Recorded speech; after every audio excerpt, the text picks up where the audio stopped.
Yo, what's good, guys? It's Blake here with another background here. I'm in my girl's dorm right now, so don't mind the feminine backdrop we got going on up back here. But today we're going to be cooking up a beat in the likes of Lil Baby. Lil Durk could hop on something like this too. So yeah, let's get right into it.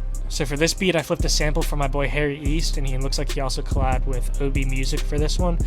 So I'm going to play the original beat actually, so you guys can get a feel of what it sounds like, and then we'll get into breaking down how I flipped the sample.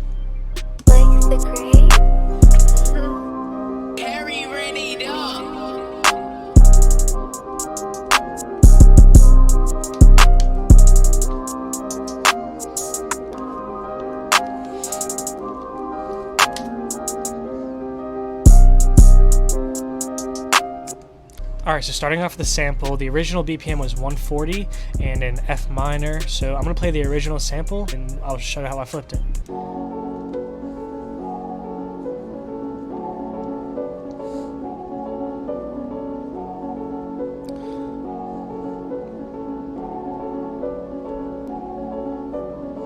You can already tell this is definitely geared towards Lil Baby. It's that dark melodic piano type of vibe, but I did want to change it up a bit, especially the BPM. So the BPM right now is 140. I wanted to slow it down a little bit because I heard the little triplet bounce that I could add with the hi-hats and 808s, but I thought it would work better in a lower BPM, so I did lower it to 116 BPM, and I also pitched it up 600 cents just from the original pitch just because I thought it sounded better. I don't know, it just sounded fine. On the effect rack, I threw on a little bit of reverb, not too much. I didn't really mess with it. I just left it default basically. I also threw on a compressor just to raise up the gain a little bit. I usually raise up the gain on the melodies from like 3.5 to 5.2 dB. So yeah, that's what I have on the compressor. And then I threw on an EQ just to take out the low end to give room for the 808. Here's a sample after adding all of that.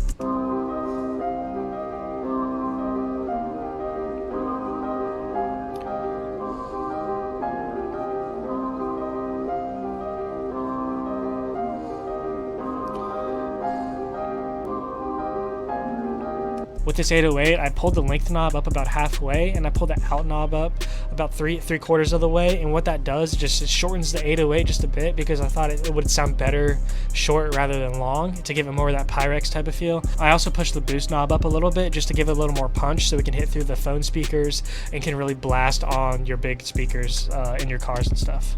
Here's the pattern I laid out with the 808.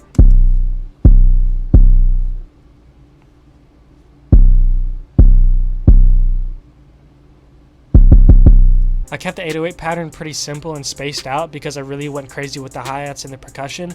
So that's one thing you really want to do with your beats is you don't want them to be too complicated, but they obviously have to be hard. So you have to have some part of your beat going crazy, but you have to sacrifice, like for example in the 808, I just leave it a little more chilled out so it all fits together and just meshes well a little easier. Next I just used this clap. Here's the open hat pattern I used. Originally, the open hat was a little bit longer, and I wanted it to be more short and quick, so I pulled the out knob like all the way up, and that's how it sounds a lot more crisp. Here's the hi-hat pattern I laid down. As you can see, I did mess with the velocities quite a bit, and there's a good amount of rolls and rolling on different notes, so here's the hi-hat bounce.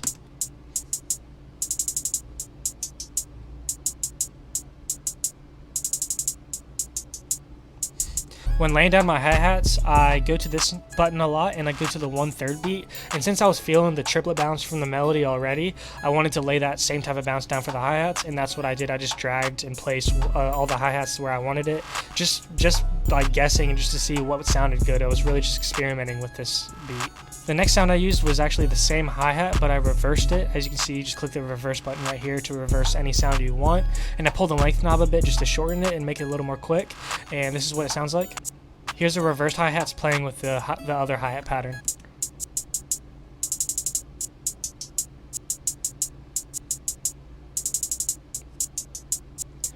A way of looking at making your hi-hat patterns and just your percussion bounce in general is make your drum elements play off each other. As you can see, these reversed hi-hats were playing off the other hi-hats really well, and it just kind of like it just makes a groove that you just really want to find, and it just adds to the bounce to all your beats.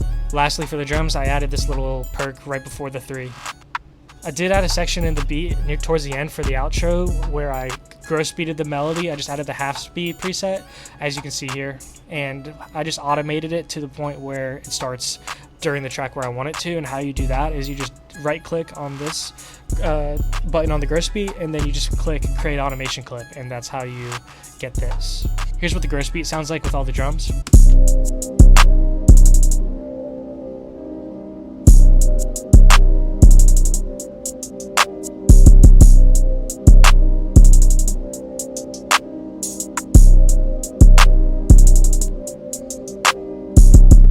Mixing wise, I really have nothing special going on here. I just throw the soft clipper on so all the drums can hit as hard as they can without clipping, and I just level out all my sounds by ear. Honestly, it's really nothing much to it. I barely even EQ any of my drums. It's really just that simple. Never overcomplicate your mixing. Definitely make sure you have your EQs on your melody so the low end of the melody isn't taking up any of the space for the 808, but that's really just the main rule to follow.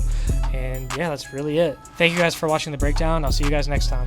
Like the